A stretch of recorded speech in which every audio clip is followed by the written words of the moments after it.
त्या ठिकाणी सभागृहामध्ये तुमच्या माध्यमातून तुम्ही पाहिलं असेल, लोकांना दाखवलं असेल की अधिकाऱ्यांची जी जिम्मेदारी आहे ही जिम्मेदारी त्या ठिकाणी गांभीर्याने घेणं गरजेचं आहे.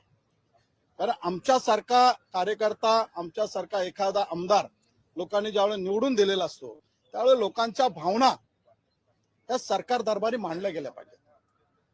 त्यांच्या भावनांना न्याय मिळाला पाहिजे. शेतकऱ्यांचे प्रश्न असतील, कामगारांचे प्रश्न असतील, युवकांचे प्रश्न असतील, माझ्या आया बहिणींचे प्रश्न असतील, तो जो न्याय हक्क आहे तो या ठिकाणी शासनाच्या माध्यमातून मिळवला पाहिजे. हे त्या लोकप्रतिनिधीचं काम आहे. आणि म्हणून लोकप्रतिनिधी त्या जनतेच्या भावना घेऊन येत असतो. त्या भावनांचा आदर करणं आणि जे कायद्याने दिलेलं आहे ते कायद्याने दिलेला न्याय तो लोकांच्या जो हक्काचा आहे ते देणं हे माझ्यासारख्या लोकप्रतिनिधीला बंधनकारक आहे, शासनाला बंधनकारक आहे आणि त्या अधिकाऱ्यांना पण बंधनकारक आहे. आणि म्हणून ज्याची जिम्मेदारी आहे त्याने आपलं कर्तव्य विसरता कामा नये.